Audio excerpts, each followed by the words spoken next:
wabarakatuh.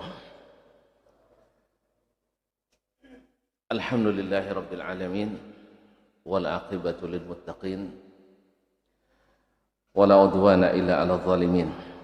Asyhadu an la ilaha illallah wahdahu la syarika lah waliyus salihin wa khaliqul khalqi ajma'in wa raziquhum wa ma min dabbatin fil ardi illa 'ala Allahi rizquha wa ya'lamu mustaqarraha wa mustawda'aha kullun fi kitabin mubin. Wa asyhadu anna Muhammadan abduhu wa rasuluhu shadiqul amin sallallahu alaihi wa ala alihi wa ashabihi ajma'in wattabi'ina lahum bi ihsanin ila yaumiddin wa ba'du. Ma'asyiral kiram yang dirahmati Allah Subhanahu wa taala, alhamdulillah Allah Subhanahu wa taala izinkan kita bersama untuk saling bertemu, bertukar ilmu, saling mengingatkan. Wa dzakir fa inna dzikra tanfa'ul mu'minin. Salat dan salam kepada Nabi kita alaihi salatu wassalam yang mudah-mudahan senantiasa kita cintai dan kita ikuti. Mudah-mudahan dengan mengikuti beliau maka mudah jalan kita dan dimudahkan kita mendapat syafaat pada hari kiamat nanti. Ma'asyiral kiram, malam ini kita mengaji insyaallah tidak lama-lama. Nah, saya juga baru pulang tadi. Baru pulang dari Sungai Apit, Rusia. Baru pulang tadi selepas asar. Jadi kalau panjang-panjang betul nanti letih tuan-tuan. Saya loyo gitu. Tapi sampai Isya juga minimal. Dan bisa-bisa sampai jam 9. Ya. Tergantung nanti materinya. Jadi ada sebagian kaum muslimin khususnya yang sudah rajin mengaji banyak bertanya tentang beberapa hadis atau amalan yang sudah biasa diamalkan, lalu tiba-tiba ada yang mendhaifkan, langsung pusing kepala kita. Langsung kita bersedih, berarti selama ini sia-sia. Betul kan? Awak dah mengamalkan sejak 2012. Ini 2022. Ada yang mengamal sejak 91. Nah, coba bayangkan. Tiba-tiba datang Ustaz Dasman, hadisnya dhaif. Ya Allah ya Rabbi, habislah sudah. Airnya down, terkulai. Oleh sebab itu, maka mungkin dari sekarang untuk beberapa pertemuan ke depan, kalau kita masih bertemu, membahas sedikit tentang beberapa hadis tersebut. Hanya kepada Allah kita mohon taufik. Mudah-mudahan Allah tunjukkan mana yang hak di antaranya, dimudahkan untuk mengikutinya, dan mana yang tidak hak dan dimudahkan pula untuk menerima kenyataan itu. Bukan kita saja kaum muslimin, bahkan sahabat Nabi dulu di saat mereka pertama diwajibkan salat. Salat diwajibkan tahun berapa? 2013. Tahun ke-10 Hijriah. Dah bercampur salat dengan haji nampaknya. Nah, tahun 10 kenabian. Atau tidak ada peringatan Isra Mi'raj? Tidak. Makanya lupa. Salat diwajibkan tahun ke-10 Hijriah. ke-10 kenabian dalam peristiwa Isra dan Mi'raj. Kemudian mereka hijrah ke Madinah. Hijrah ke Madinah, Allah perintahkan untuk menghadap ke Baitul Maqdis. Ini perintah Allah SWT. Nah, ketika menghadap ke Baitul Maqdis, orang-orang Yahudi kan ada di Madinah. Orang-orang Yahudi ada di Madinah. Kemudian orang-orang Arab dari dulu sudah terbiasa menghadap ke Ka'bah. Kiblatnya mana? Ka'bah. Sekarang disuruh menghadap ke Baitul Maqdis. Orang Yahudi ganggu-ganggu juga. Tuh, Nabi kalian niru-niru kami. Awak jangankan Nabi dibilang niru-niru, Ustadz aja dibilang niru-niru. Hah? Gimana rasanya? Ustadz antum dibilang niru-niru yang lain. Gimana? Tidak marah? Antum tidak loyal sama Ustadz nampaknya. Ya. Tidak loyal sama Ustadz. Jadi oleh itu kaum muslimin dan muslimat, Nabi sendiri merasa terganggu oleh itu. Sampai dia senantiasa memohon kepada Allah Subhanahu wa taala untuk dikembalikan ke kiblat. Inna awwala baitin wudi'a lin-nas lallazi bi Bakkah mubarakan wa hudan lil alamin. Qad nara taqalluba wajhika fis sama' falanwalliyannaka qiblatan tardaha fawalli wajhaka syatral masjidil haram. Kami benar-benar telah memperhatikan betapa seringnya kamu bolak-balik matamu menghadap ke langit, minta kiblat dikembalikan. Falanwalliyannaka qiblatan tardaha. Kami akan palingkan kamu ke kiblat yang engkau sukai, yang memang asalnya itu.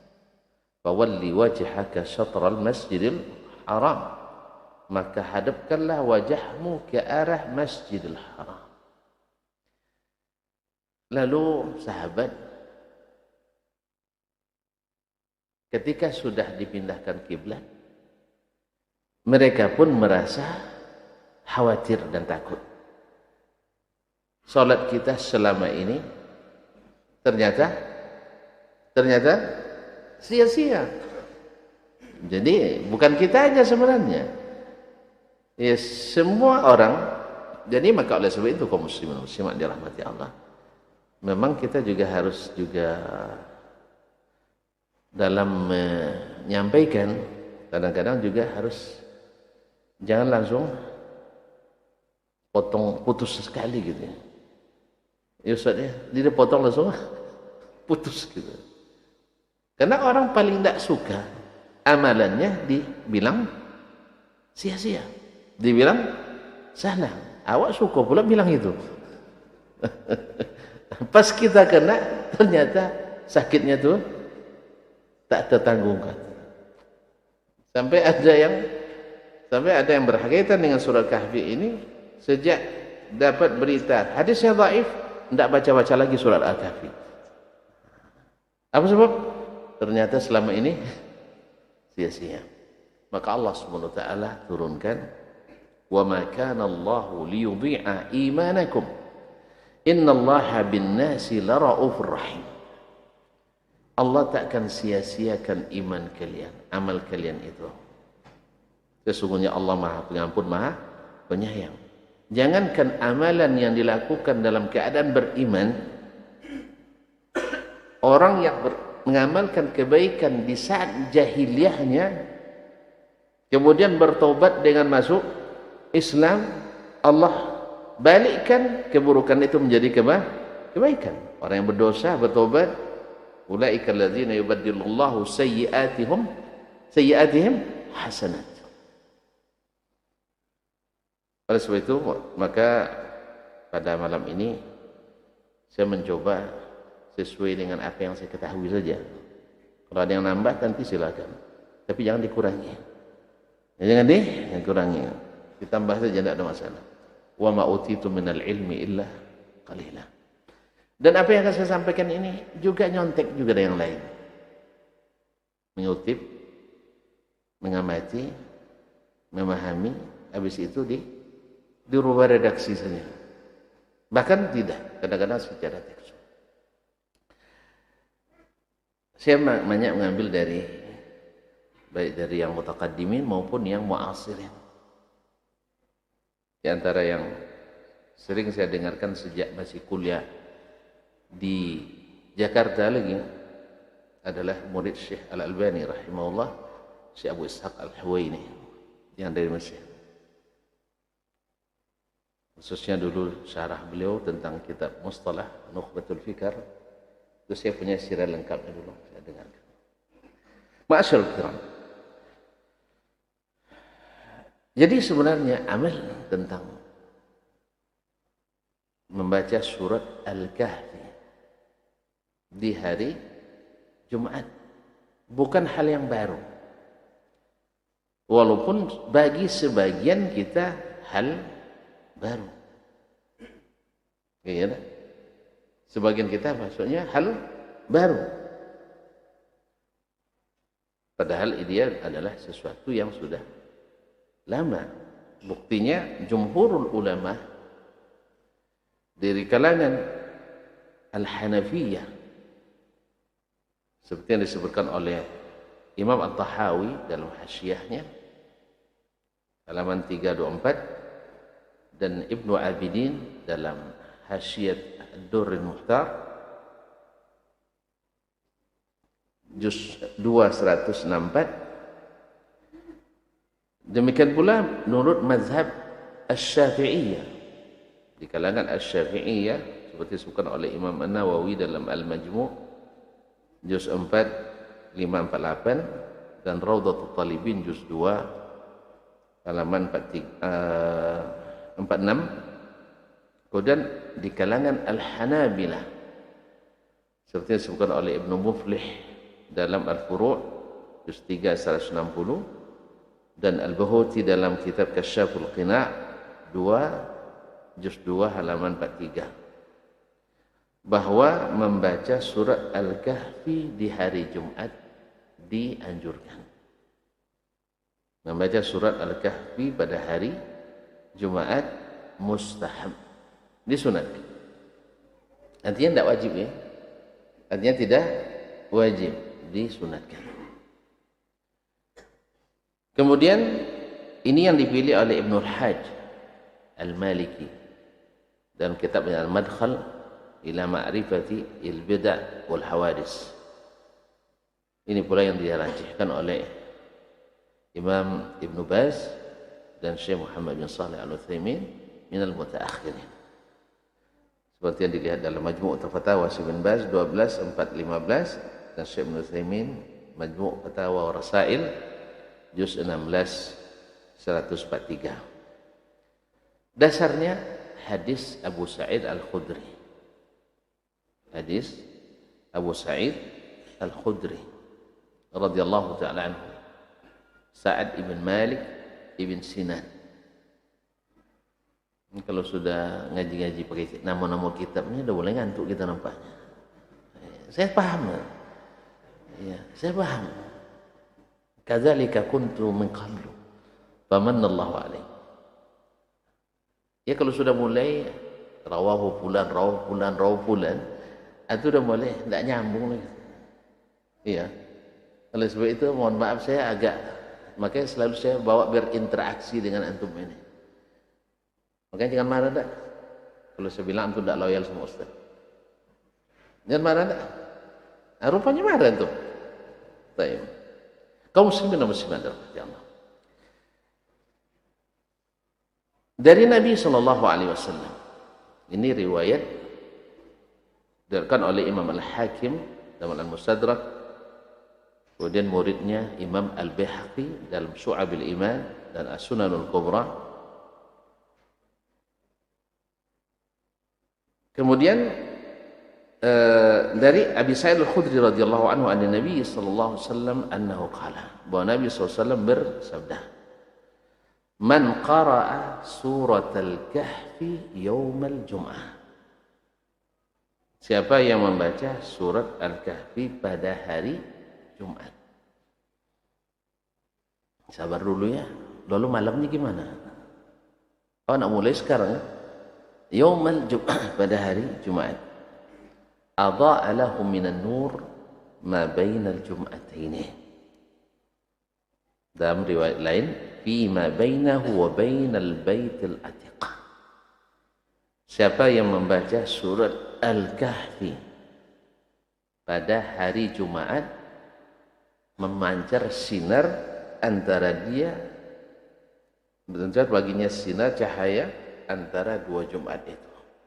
Artinya dalam bimbingan cahaya pada antara Jumat ini dengan Jumat besoknya. Dalam riwayat lain, bersinar cahaya dari antara dia dengan Al-Baitul Atiq, dengan Al-Ka'bah Al-Musharrafah. Hadis ini kaum muslimin dan muslimat dirahmati Allah SWT,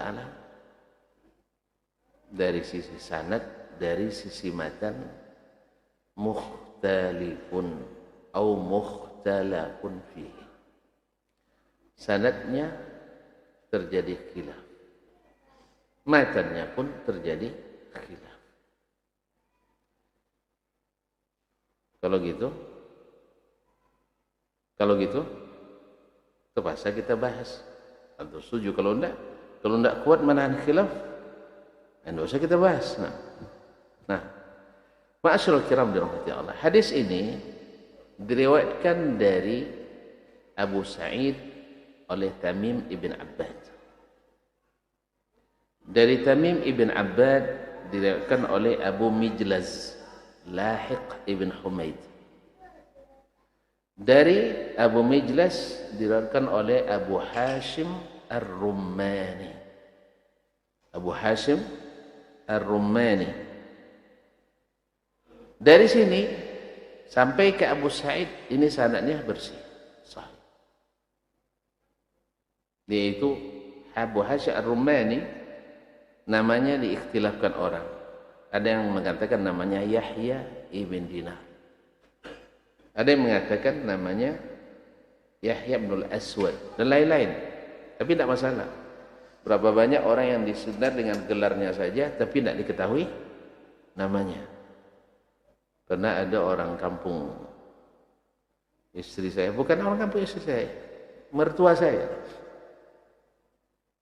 Ada orang nanya nama anaknya ke dia, di mana rumahnya si fulan. Tidak tahu dia. Tidak tahu dia rumahnya, sebab anak itu dipanggil dari kecil dengan gelar. Jadi tanya, mana rumah si Syamsul Bahri maknya? Tidak tahu saya nak. Tidak tahu anturanya. Itu tanya ke tetangganya, yang juga masih keluarga kan. Mana rumah Syamsul Bahri? Itu rumah itu mak dia tadi itu. Mak dia dah lupa namanya. Kenapa? Selalu dipanggil dengan laqab, gelar. Jadi kalau orang dia lupa nama Abu Hashim Ar-Rumani, terjadi ikhtilaf seperti Abu Hurairah. Bukan berarti Abu Hurairah enggak ada. Abu Hurairah masyhur, perawi yang paling banyak kan hadis dari Nabi SAW. Demikian Abu Bakar Siddiq. Siapa tidak tahu Abu Bakar? Apa asal disebut di kalangan sahabat Abu Bakar pasti sahabat Nabi yang paling dekat dengan Nabi SAW. Antum tahu nama Abu Bakar?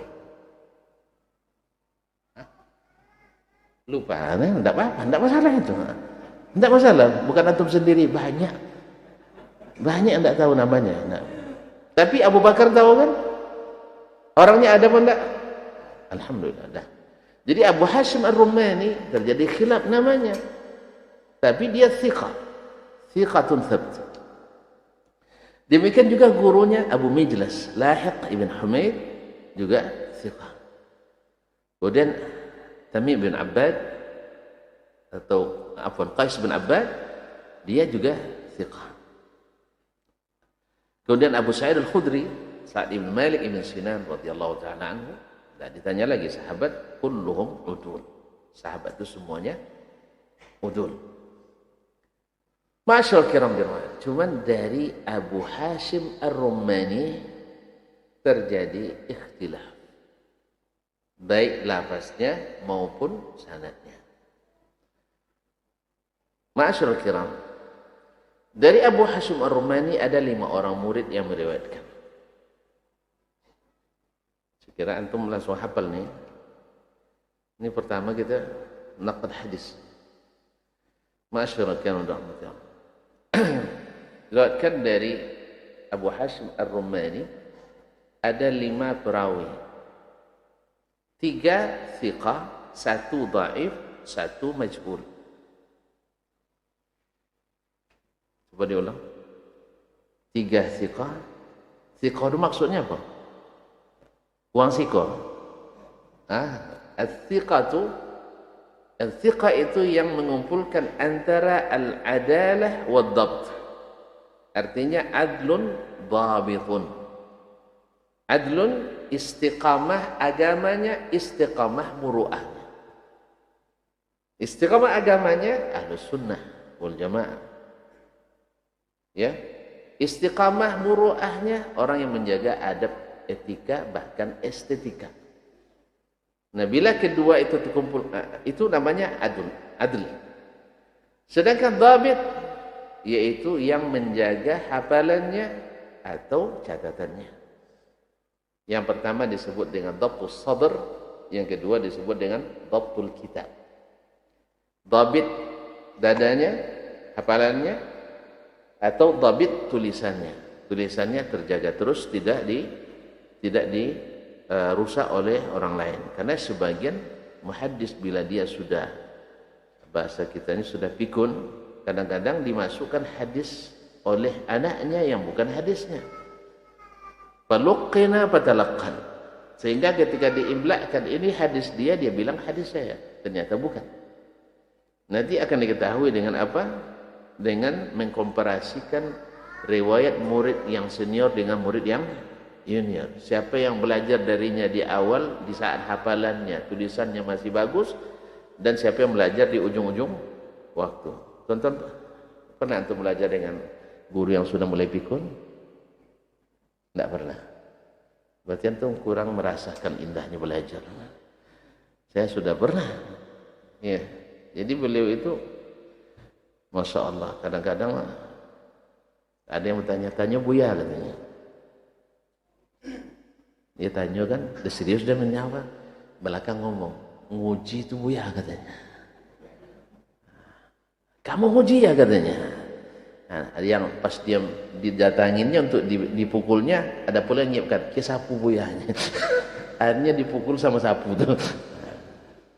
Jadi memang enak belajarnya, heboh terus gitu. Itu belum pernah merasa ya? Belum. Atau lupa? Tapi mulai pikun antum lah gitu ya. Saya alhamdulillah banyak jenis guru yang ini. Jadi saya pun pernah juga kena getahnya gitu. Disuruh kawan untuk nguji Buya gitu. Awal itu karena masih kecil mau juga. Akhirnya kena marah. Kawan itu yang sukanya. Awak kena marah itu suka kawan. Ya, coba tanya ada sebenarnya pertanyaan sulit ke Buya itu katanya. Kok masih kelas 2 tuh? Kok tanya lagi. Apa i'rabnya Buya gitu ya. Di i'rabnya dan salah tuh Buyanya. Kamu menguji apa bertanya atau menanya gitu. Kena lagi. Katakan rasain katanya. Ma'asyiral kiram dirahmati Allah. Jadi siapa yang dhabit adil itu namanya as-thiqah. Jadi ada berapa tadi? 2, 3 thiqah, 1 dhaif, 1 majhul. Dari Abu Hashim Ar-Rumani. Abu Hashim Ar-Rumani thiqah. Syekhnya Abu Mijlas thiqah. Syekhnya Abbad ibn Tamim atau Tamim ibn Abbad thiqah. Kemudian ma'asyarul kiram dirahmati Allah Subhanahu wa taala. Saya jadi ragu. Enggak. Qais ibn Abbad. Qais ibn Abbad. Qais ibn Abbad dari Abu Sa'id Al-Khudri radhiyallahu anhu, ini sanad thiqah. Cuma dari Abu Hashim Ar-Rumani terjadi perbedaan. Yang thiqah adalah Syu'bah bin Hajjaj. yang digelar dengan Amirul Mukminin bil Hadis. La yarwi illa an thiqah. Gurunya semuanya thiqah. Yang kedua Sufyan ibn Sa'id ibn Masruq Ats-Tsauri. Wafat 161. Yang ketiga adalah Hushaim ibn Bashir Al-Wasiti, juga thiqah. Guru Imam Ahmad. Syu'bah juga. Jadi kaum muslimin dan muslimat dirahmati Allah. Tiga ini meriwayatkan dari Abu Hazim. Nah, ketiga-tiga ini pun murid-muridnya juga ikhtilaf. Meriwayatkan dari syekh ini. Ini juga mengajarkan kita ikhwan wa akhwat yang dirahmati Allah SWT, bahwa guru atau bahwa murid jangan dianggap fotokopi guru. Jelas bahwa murid tidak menjadi fotokopi guru, sebab daya serap, daya hafal, daya catat, daya paham dari murid berbeda-beda. Jelas ya? Itu biasa. Oleh sebab itu bila murid neko-neko, jangan tuduh gurunya yang salah didik. Tapi kalau guru yang neko-neko, ya lah. Nah, jadi ada sebagian orang belajar dengan guru yang bagus, tapi hasilnya tidak baik. Ada contohnya? Ada contohnya? Banyak dalam sejarah. Misalnya murid Imam Al-Hasanul Basri. Ada seorang muridnya yang cerdas sekali. Siapa namanya? Pencetus mazhab Mu'tazilah yang akar kesesatan akidah seluruh aliran dalam Islam. Siapa namanya? Wasil ibn Atha. Terus antum bilang, itu Hasan Basri gurunya tuh. Gara-gara Hasan Basri dia jadi begitu. Begitu? Nah, Hasan Basri muridnya ribuan. Ibarat bertanam padi, hasil utama mayoritas bagus hasilnya, ada beberapa tangkai yang hampa. Saya ada yang bertanya ke saya dulu dalam sebuah seminar atau sebuah forum diskusi, Ustaz, yang tamat Madinah ini kenapa tidak sama semuanya, Ustaz? Iya, yang tamat Madinah sama tidak semuanya? Hah? Kan tidak sama dah? Di mana tidak semua? Ada yang panjang dan tidak ya. Berarti Pekanbaru sama juga kalau gitu. Ada yang panjang, ada yang pendek. Ada yang dibiarkan, ada yang dibersihkan dan sebagainya. Saya katakan ibarat pabrik sabun. Iya kan? Tentu produknya bermacam-macam. Ada untuk high quality, ada yang untuk yang biasa-biasa. Kalau di produk mahal semua, tidak ada pula masyarakat kelas bawah yang mengkonsum, yang memakai penggunanya. Yes, ya? Jadi ada yang untuk kelas bawah, ada kelas menengah, kelas atas. Yang kedua, itulah tandanya kampus kami itu tak memaksakan seperti yang tuan-tuan tuduhkan sebenarnya. Bahwa kampus tidak pernah memaksakan mendoktrin, nggak ada. Harus jadi Wahabi, nggak ada. Ya, nggak ada harus jadi Wahabi, nggak ada. Bahkan nggak pernah dibilang kalian kalau belajar di sini mesti Wahabi, nggak ada. Apalagi Wahaboy. Nah, itu hanya istilah pertama kali dengar di Pekanbaru aja, Wahaboy itu. Orang kalau sudah main fitnah pasti kalah hujah, itu aja. Kalau ahlu sunnah tidak boleh memfitnah, sebab hujahnya apa? Ibarat main silat, lapangannya lapang. Tapi kalau sudah mulai wow gitu ya. Nah, kalau suara banyak, serangannya hampa. Maksud itu tandanya bahwa kampus kami bukan kampus doktrin, tapi kampus akademis dan ilmiah. Silahkan ini sampaikan ilmunya, silahkan pilih menurut yang mana. walaupun di ijazah ditulis wal jami'atu istamnahu hadhihi syahadah tusihi bitaqwallahi azza wa jal wal amali bima alim. Kampus ketika memberikan syahadah ini, ijazah ini, berwasiat untuk senantiasa bertakwa kepada Allah dan mengamalkan ilmu yang sudah dipelajari. Hanya itu. Antum kalau nak nengok punya waktu tidak meneliti silabus kami, saya berikan nanti. Ada materi Wahabi apa enggak? Enggak ada materi Wahabi. Nah, jelas kaum muslimin. Jadi biasa bila murid ikhtilaf, biasa itu. Jangan salahkan gurunya. Tidak ada. Maka murid Abu Hashim ini ada Sufyan Ats-Tsauri, ada Syu'bah bin Al-Hajjaj, ada Husaim ibn Bashir Al-Wasiti. Ini yang thiqat. Ada pula yang dhaif, Qais ibn Rabi'. Qais ibn Rabi'. Dan ada yang majhul, tidak dikenal. Tiba-tiba berikan dari jalan Abu Hashim, yaitu Imran atau Al-Walid ibn Imran Al-Wasiti. Sekampung dengan apa namanya, tapi tidak dikenali siapa orang. Al-Walid ibn Imran Al-Wasiti. Untuk sementara yang riwayat dhaif dan majhul kita ketepikan aja dulu. Diketepikan. Karena yang riwayat yang dua ini ada ndak adanya ndak begitu berarti. Kecuali nanti digunakan untuk menguatkan riwayat yang juga lemah sepertinya. Tapi ini ndak, dia berlawan dengan para jagoan. Otomatis dia tereliminasi. Nasi. Tinggal lagi 3. Nah, di 3 ini pun riwayat dari mereka tidak seragam dari murid-muridnya. Kita mulai dari siapa dulu? Seluruh mereka ikhtilaf. Murid yang tidak ikhtilaf hanya dari Abu Hashim Ar-Rumani, dari Abu Mijlas, dari Qais bin Abbad, dari Abu Sa'id Al-Khudri. Kalau sini bersih. Nah, bila terjadi ikhtilaf dalam riwayat, ya seperti kata Imam Ali bin Madini, kita enggak tahu salahnya riwayat Hammad ibn Salamah kecuali setelah kita bandingkan dengan riwayat murid-muridnya yang lain dan dengan sahabat-sahabat dan rekan-rekannya yang lain. Baru tahu itu nanti. Ma'asyarul kiram.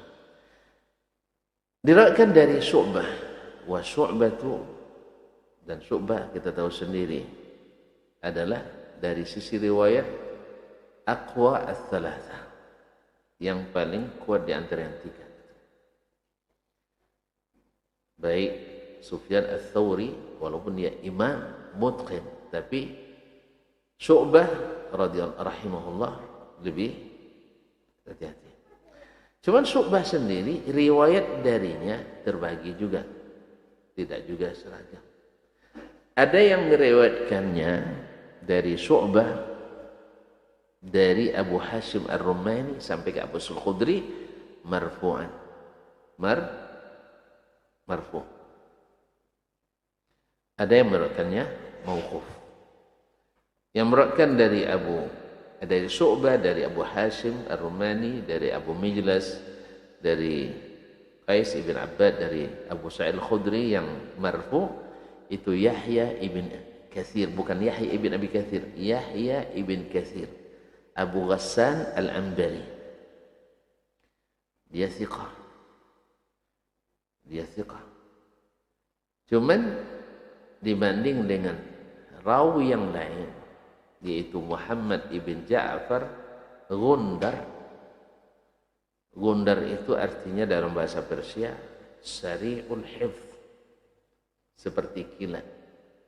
Hafalannya cepat sekali seperti kilat. Kayaknya belum selesai guru membaca, dia sudah hafal langsung. Jadi menyambar seperti kilat. Itu sehingga digelar dengan Gundar. Oh, namanya Muhammad bin Ja'far Al-Basri. Nah, bila ikhtalafan nasu fi Syu'bah fa kitabu Gundar hakamun bainahum. Bila terjadi ikhtilaf riwayat dari Syu'bah, maka kitab Gundar menjadi hakim di antara mereka. Artinya Gundar harus dimenangkan dari rawi-rawi yang lain. Ma'asyarul kiram, berarti dari riwayat Syu'bah yang terkuat adalah riwayat mauquf. Apa makna mauquf? Nanti akan kita bahas. Yaitu hanya sampai ke Abu Sa'id Al-Khudri radhiyallahu taala anhu. Pesannya, udah mulai ngantuk tuh. Kesimpulan aja loh Ustaz ya. Kesimpulan aja. Kalau antum mau kesimpulan saja selesai. Nah, cuman kita nak sedikit-sedikit mengenal nama-nama mereka ini. Ya. Ma'asyiral kiram dirahmati Allah Subhanahu wa taala. Kemudian kaum muslimin dan muslimat riwayat Yahya bin Katsir wa Abdul Samad Al-Ambari, Abdul Samad ibn Abdul Warith Al-Ambari, dan juga Ruh ibn Al-Qasim dari Syu'bah an Abi Hashim marfu'an. Ini tiga ini yang merupakan Yahya bin Katsir Al-Ambari, Abdul Samad ibn Abdul Warith Al-Ambari, kemudian Syu'bah, Ruh ibn Al-Qasim. Cuma Ruh ibn Al-Qasim riwayatnya dilemahkan oleh Imam Ad-Darqutni.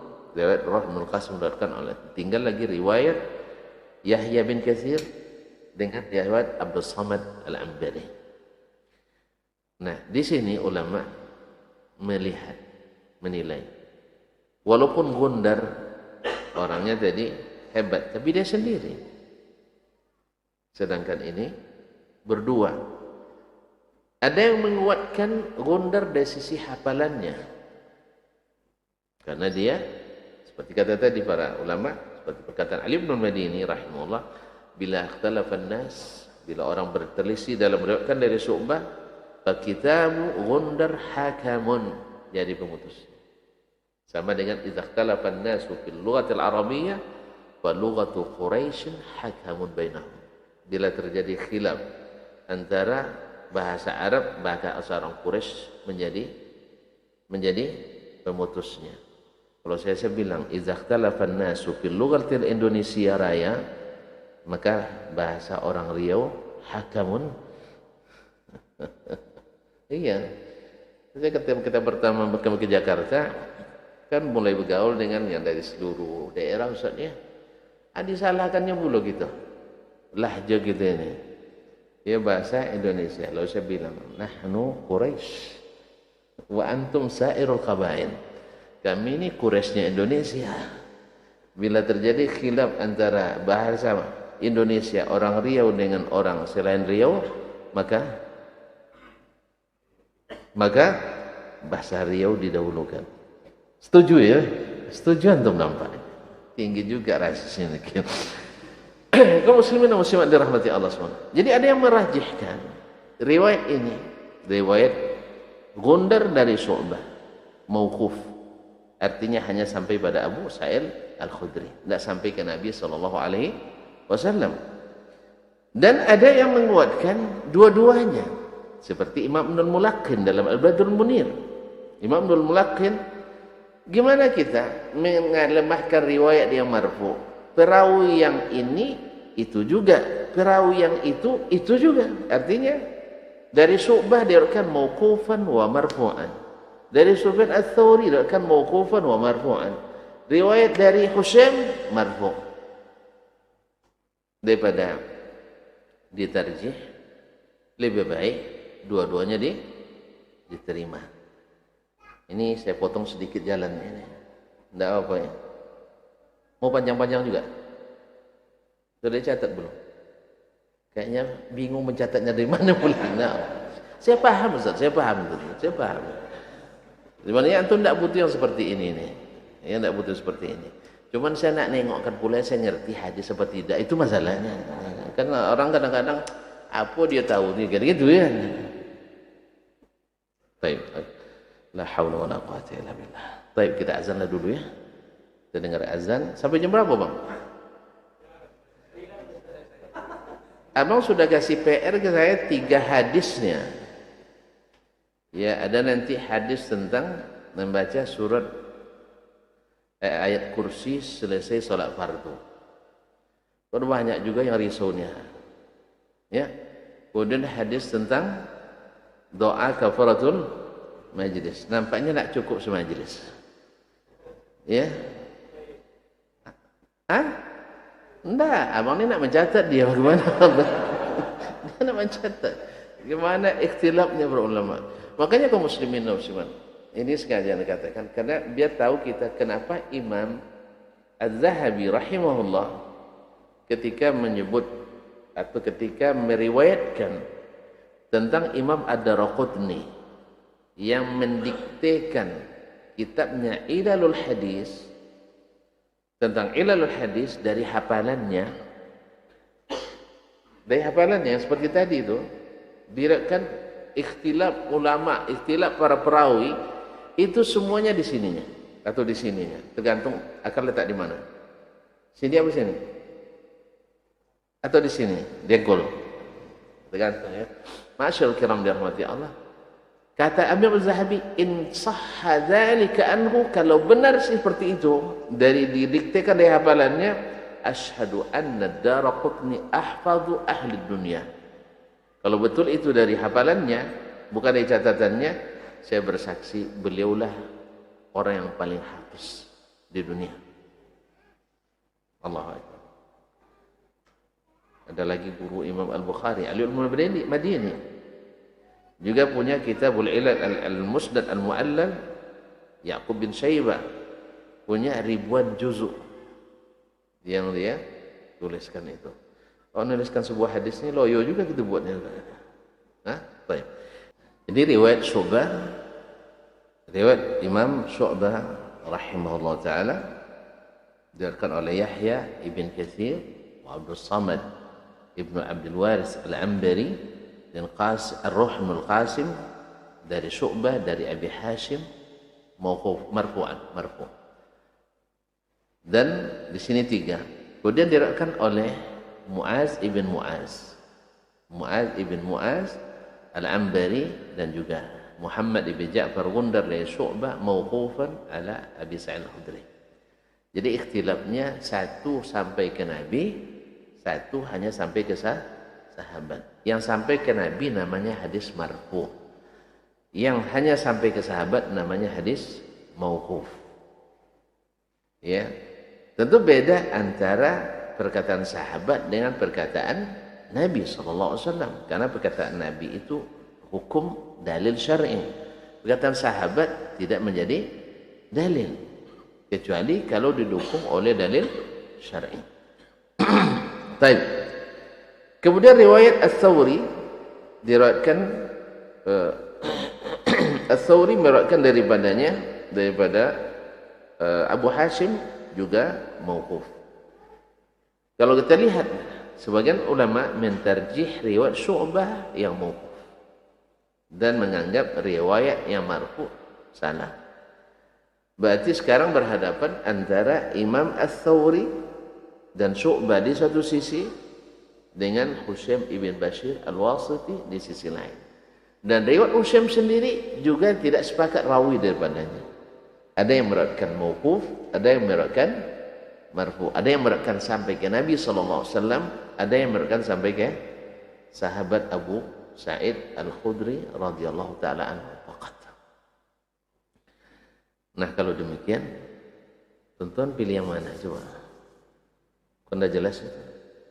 Riwayat Ats-Tsauri dan Syu'bah menurut sebagian ulama yang paling kuat adalah riwayat mauquf, hanya sampai Abu Sa'id.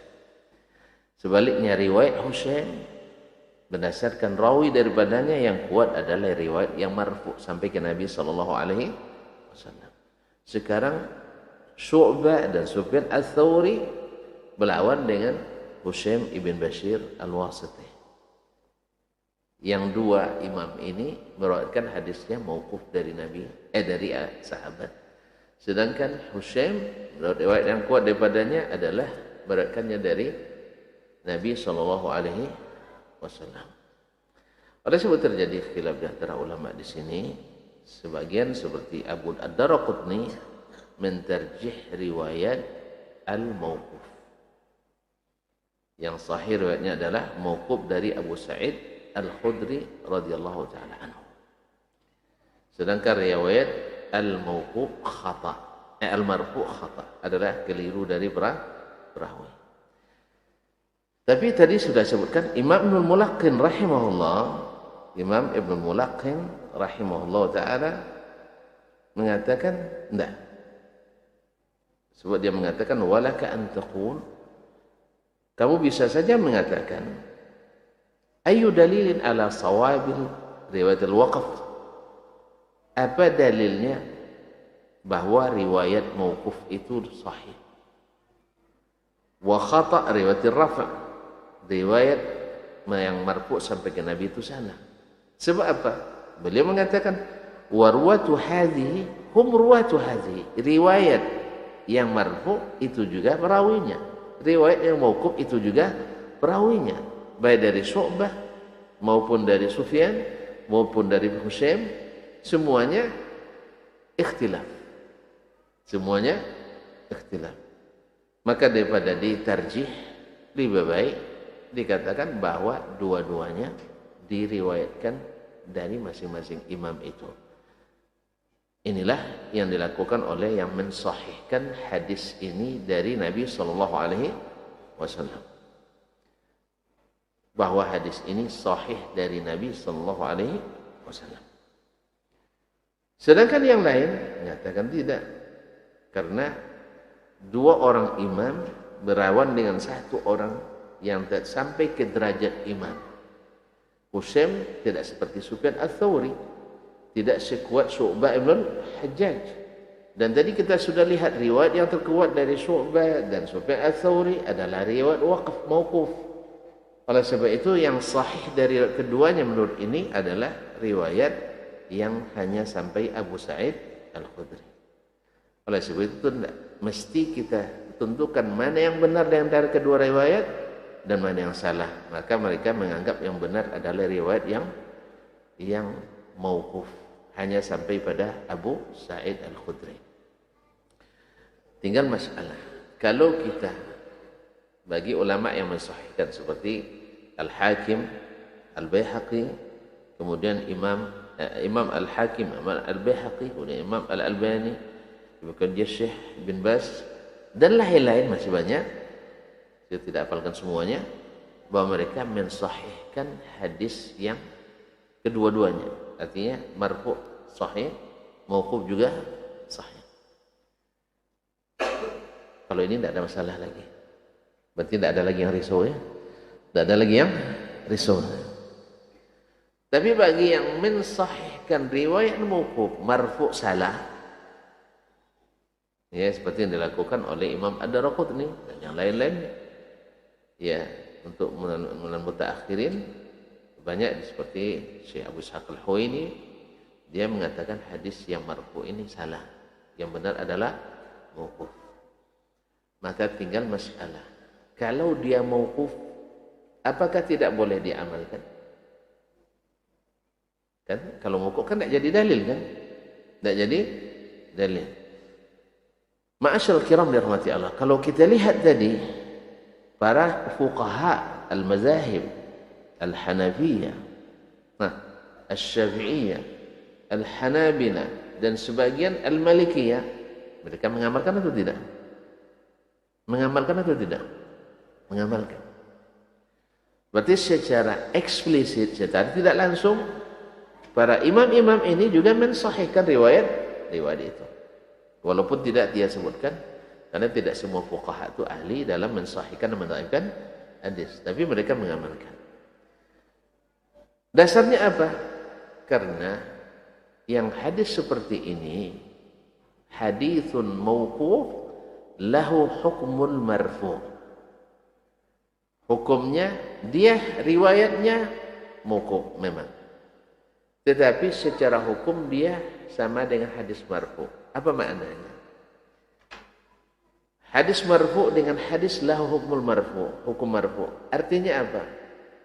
Sahabat seperti Abu Sa'id Al-Khudri radhiyallahu anhu, mungkin tidak dia mengatakan ini dari hasil pikirannya. Nah, siapa yang membaca surat Al-Kahfi di hari Jumat, lalu bersinar dari tempatnya sampai ke Al-Baitul Atiq, sampai ke Makkah. Atau riwayat lain, bersinar dari Jumat ini ke Jumat depan. Bisa dipikirkan ini? Kalau bisa pikir banyak sekali, ya saya buat lagi nanti hadis lain itu. Ini termasuk yang tidak bisa dipikirkan. Pasti ada berita. Nah, kalau sahabat yang menyampaikan, tidak ada berita kecuali dari Rasulullah SAW. Oleh sebab itu, dengan demikian maka fadilat membaca surah Al-Kahfi ini masih tetap diamalkan. Mustahab. Cuman masalahnya sekarang dari sisi lafaznya lagi. Hari Jumatkah? Atau malam Jumatkah? Atau kapan saja? Nah, kan tadi bilang matanya juga diikhtilaf. Yang thabit dalam riwayat, yang dari sisi matan, ma'asyiral kiram yang dirahmati Allah SWT, itu adalah riwayat yang mutlak. Itu tidak ada khilafnya. Riwayat yang mutlak artinya siapa yang membaca surat Al-Kahfi maka bersinar dari tempatnya sampai ke Baitul Atiq, sampai ke Ka'bah. Ini yang tidak diragukan sahih diriwayatkan oleh Imam Muslim. Nah, cuman menyebut hari Jumat ini terjadi ikhtilaf di antara para perawi tadi. Ada yang menyebut Lailatul Jum'ah. Yang menyebut Lailatul Jum'ah itu adalah riwayat Abu Nu'man Muhammad ibn Fadl Arim. Gelarnya Arim. Ini guru Imam Al-Bukhari rahimahullah ta'ala. Dia meriwayatkan dari Hushaim bahwa dengan lafaz Lailatul Jum'ah. Bagi yang mendhaifkan riwayat Hushaim tadi, otomatis lafaz ini tidak masuk. Tidak masuk Lailatul Jum'ah. Adapun riwayat Yaumul Jum'ah, riwayat Nu'aim bin Hammad. Nu'aim ibn Hammad juga guru Imam Al-Bukhari, lakin mutakallamun fihi. Dia diperselisihkan oleh para ulama jarh ta'dil. Maka Imam Al-Bukhari menyebutkan hadisnya biasanya makrun, disertakan dengan yang lain. Nu'aim bin Hammad dan Yazid bin Makhlad dan Qasim bin Salam Al-Bikandi wa Ahmad bin Khalab wa Sa'id bin Mansur Sahibul Musnad wa Zaid ibn Sa'id an Hushaim dari Hushaim, yaitu dengan lafaz hari Jumat, bukan malam Jumat. Jadi dari Hushaim ada dua, malam Jumat dan hari Jumat. Adapun Sufyan Ats-Tsauri dan Syu'bah tidak ada Jumat sama sekali. Tidak ada sebutan Jumat sama sekali. Oleh sebab itu maka riwayat yang ramai Nu'aim bin Hammad, Yazid bin Makhlad, Qasim bin Salam, Ahmad bin Khalab, Sa'id bin Mansur dan Zaid bin Sa'id dari Hushaim, ini yang lebih kuat. Kalau kita kuatkan riwayat Hushaim tadi. Tapi kalau kita sudah lemahkan dari awal, ini tidak masuk lagi. Nah, oleh sebab itu wallahu alam, maka yang pasti sahihnya mutlak. Kapan saja dibaca akan bersinar dari tempatnya sampai ke Baitul Atiq. Nah, mengkhususkannya dengan Jumat terjadi ikhtilaf riwayat. Yang paling lemah adalah riwayat malam. Karena dari Hushaim sendiri terjadi ikhtilaf. Yang mungkin bisa dikuatkan seperti yang difatwakan oleh Imam Asy-Syafi'i sendiri, astahibbu ay an tuqra'a suratul kahfi fi yaumi al-jum'ah. Saya menganjurkan untuk membaca surat Al-Kahfi pada hari Jumat.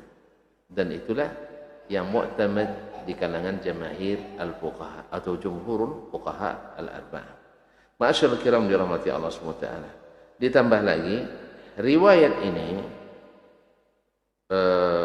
tadi saya bilang riwayat Syu'bah dan Sufyan tidak ada kalimat Jumat baik malam maupun siang.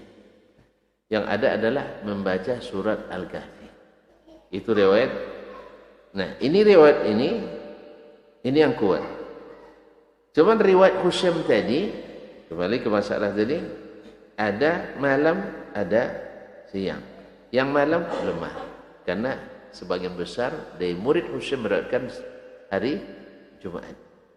Nah, sekarang permasalahannya sebagian menjadikan hukum malam dengan hukum siang sama. Sebab hari Jumat itu dari sekarang sudah mulai terhitung hari tanggal Jumat. Makanya sebagian dari sisi ini menganggap dari malam Jumatnya sudah diamalkan. Tapi yang ahwat, yang lebih hati-hati adalah hari Jumatnya. Oleh sebab itu, bagi yang sudah mengamalkan, tak perlu bersedih. Karena membacanya kapanpun dianjurkan. Dan dapat fadilah itu. Daripada hanya sehari, lebih baik setiap hari. Iya kan?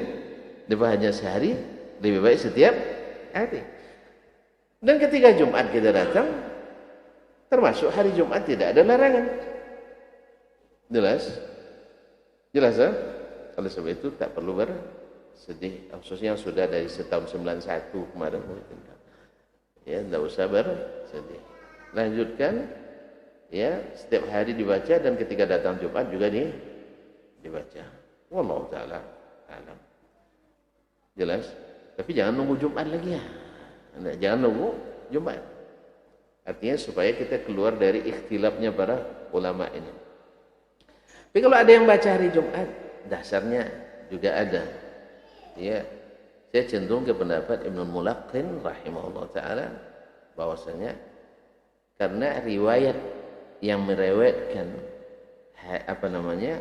yang meriwayatkan hadis mauquf sama, yang meriwayatkan hadis marfu sama.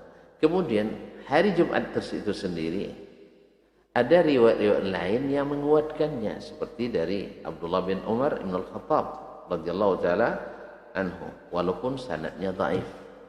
Sanadnya dhaif. Kemudian ada riwayat dari Ummul Mukminin Aisyah radhiyallahu anha, sanadnya juga dhaif. Ada riwayat dari Ali bin Abi Thalib radhiyallahu anhu, sanadnya juga dhaif. Sebagian ulama ya, tidak semua dhaif menguatkan. Tidak semua dhaif menguatkan. Ya, oleh sebab itu sebagian mereka mengatakan hadis ini dhaif, banyak sanadnya tapi tidak bisa dikuatkan. Dan inilah perlunya para ahli, para ulama yang ahli naqad, ahli al-hadis. Hadza wallahu ta'ala alam wa sallallahu ala nabiyyina Muhammadin wa sallam. Saya kira sangat jelas. Tapi kalau ditanya tidak dapat jawabannya. Jadi catat tadi tak? Ya, kesimpulannya bahwa sanadnya riwayat ini dari Abu Sa'id Al-Khudri, daripadanya Qais ibn Abdan, daripadanya Abu Mijlas Lahiq ibn Humaid, darinya Abu Hashim Ar-Rumani. Sampai di sini aman sanadnya. Di murid-murid Abu Hashim ini terjadi ikhtilaf. Ada 5. 3 thiqah, 1 dhaif, 1 majhul. Yang dhaif dan majhul kita ketepikan karena tidak kuat untuk bertanding. Tidak kuat untuk ikut bertanding. Yang namanya sakit, lemah kan? Kan tidak kuat bertanding, diketepikan. Tinggal 3 lagi. Riwayat Ats-Tsauri, Syu'bah bin Al-Hajjaj, Husaim ibn Bashir Al-Wasiti. Riwayat masing-masing ini juga terjadi ikhtilaf dari murid-murid mereka. Riwayat Husaim ada yang bilang sampai Nabi, ada yang hanya sampai. Yang paling banyak dari riwayat Husaim adalah sampai kepada Nabi sallallahu alaihi wasallam. Jelas, sehingga ulama mentarjih di antara ikhtilaf riwayat Husaim adalah yang marfu dari murid-muridnya, bahwa Husaim meriwayatkan hadisnya sampai ke Nabi sallallahu alaihi wasallam. Sedangkan Syu'bah terjadi ikhtilaf. Tiga meriwayatkan dari Syu'bah, Yahya bin Katsir, Abdul Samad Ibn Abdul Waris Al-Ambari, kemudian siapa lagi tadi? Anda mulai lupa. Hah? Hah? Siapa? Kuatkan suaranya sih. Ragu antum. Hah?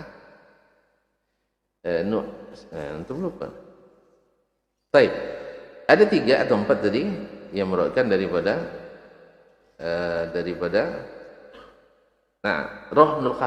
Rauh Ibnul Qasim meriwayatkan dari Syu'bah marfu.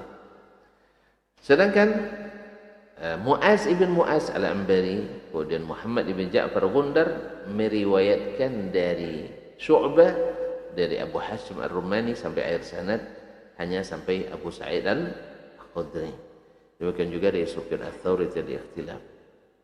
Para ulama naqad menguatkan riwayat Sufyan Ats-Tsauri dan Syu'bah bin Al-Hajjaj yang mauquf dari Abu Sa'id Al-Khudri radhiyallahu taala anhu.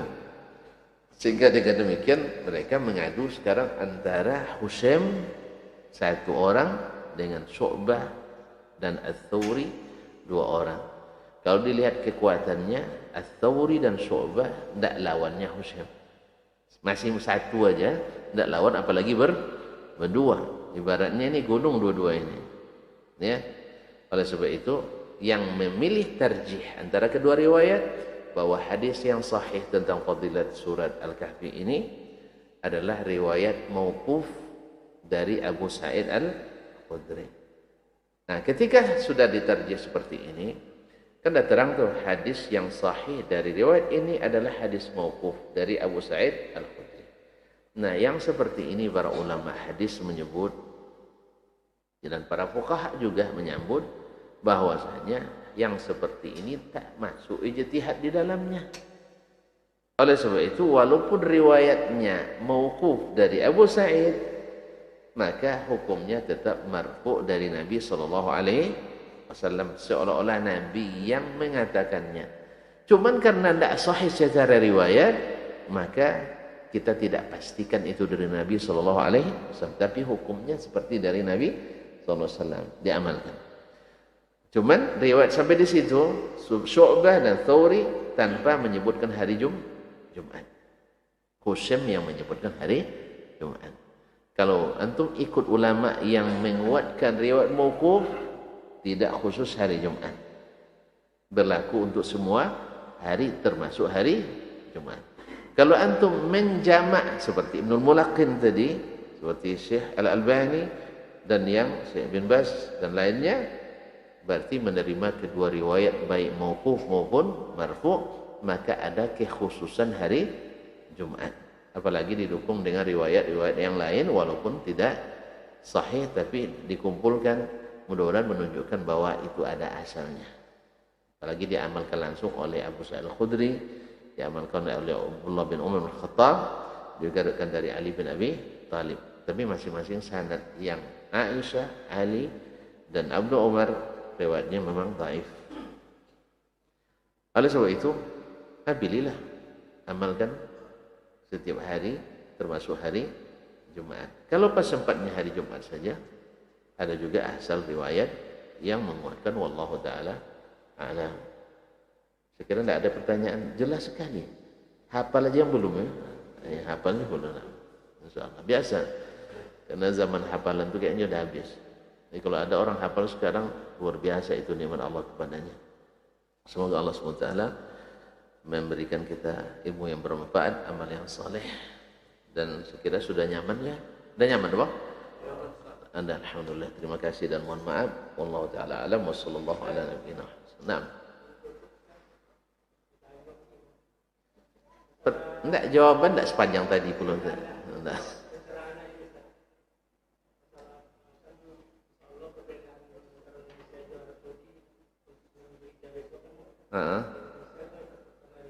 Iya.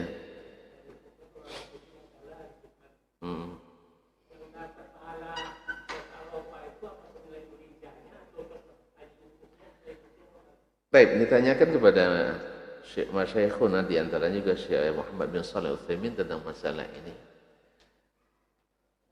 Terjadi ikhtilaf antara hilal Zulhijjah di Arab Saudi atau di Jazirah Arab atau di Hijaz dengan negeri-negeri lain. Mana yang kita amalkan? Khususnya puasa hari Arafah. Dari hadis Nabi zahirnya mengatakan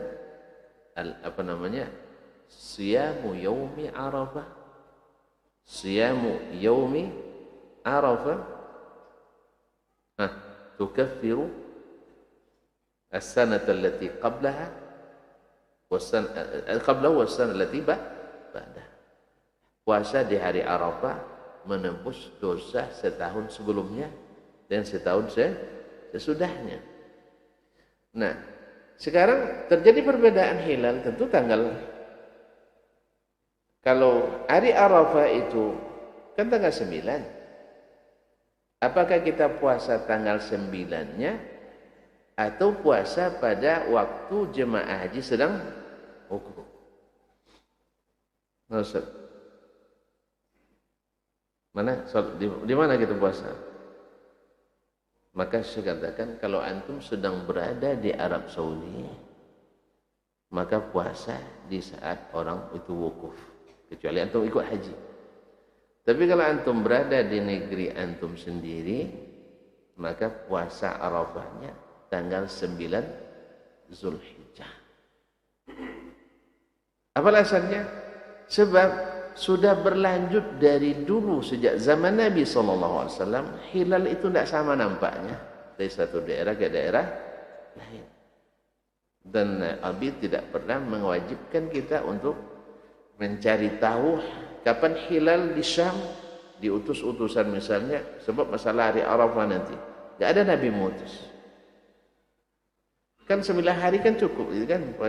Pakai jasa burak. Seburak. Enggak. Nabi membiarkan orang masing-masing dengan hilalnya. Allah katakan yas'alunaka 'anil ahillah. Qul hiya mawaqitu lin-nasi wal hajj. Nah, hukum asalnya puasa ini dikaitkan dengan hari kah atau dengan orang wukuf?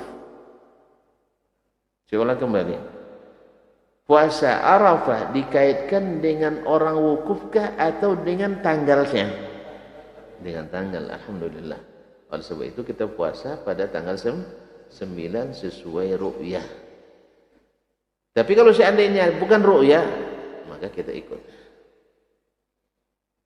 Ini kan hasil ru'yah kan? Tidak terlihat hilal kemarin, hari ini ya, hari ini, kemarin tidak terlihat. Berarti takmilu Zulqa'dah 30, menyempurnakan Zulqa'dah 30 hari. Nah, kalau pakai hisab kita tidak, karena Nabi SAW menyuruh kita untuk melihat bukan untuk menghitung. Untuk melihat bukan untuk menghitung. Bila tak terlihat, sempurnakan 30 hari. Ini dengan ini selamat kita dunia dan akhirat. Salah karena kita melakukan SK-nya seperti itu. Tapi kalau tidak ikut SK, maka kalau salah, ini bahaya. Jelas? Bikin kerja tapi tak sesuai SOP. Salah, pasti kita didenda. Tapi kalau bikin kerja sesuai SOP, ternyata tidak berhasil. Disalahkan? Disalahkan tidak? Antum terlalu keras sampai jadi pemimpinnya. Kita dikasih kerja oleh pimpinan. Kerjakan ini SOP-nya. Ketika tidak berhasil, yang dicanya apa nanti? Bukan. Iya, kenapa tidak berhasil? Dibawa SOP-nya. Melakukan ini sudah. Ini sudah. Ini sudah. Berarti disalahkan lagi. Bongak ponok, tidak mungkin lah. Semuanya sudah dilaksanakan.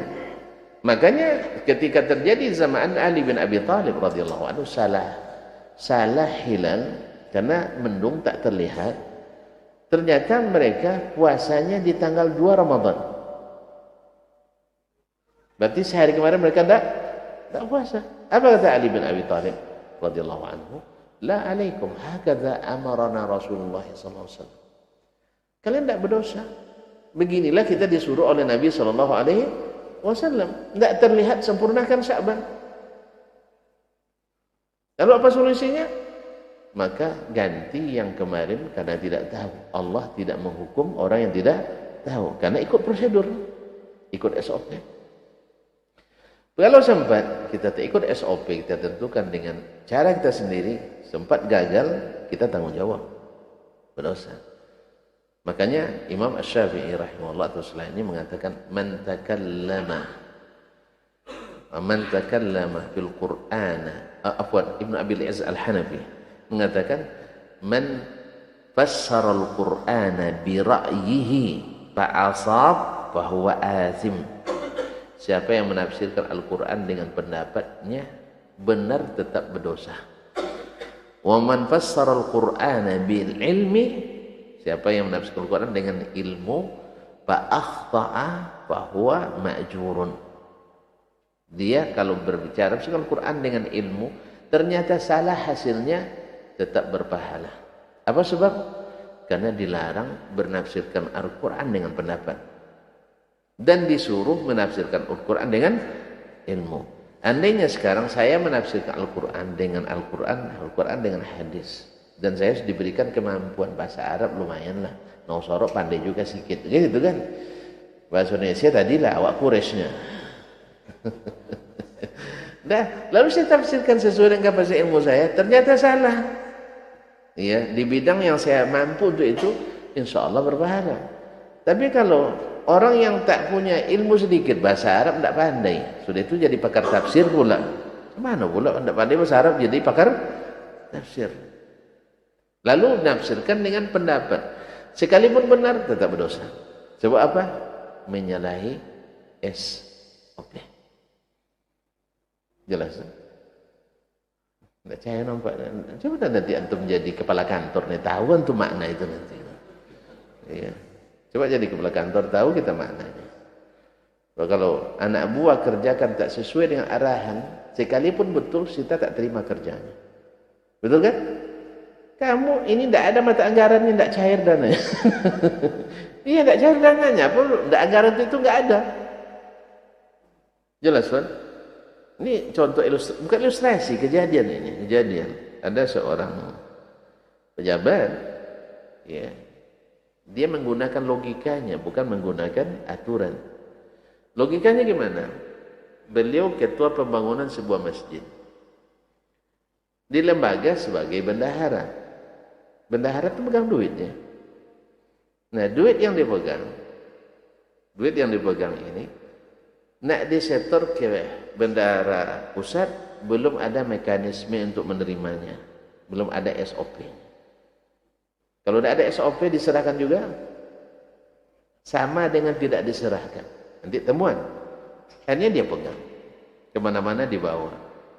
Di saat itu datang kebutuhan untuk melanjutkan pembangunan masjid.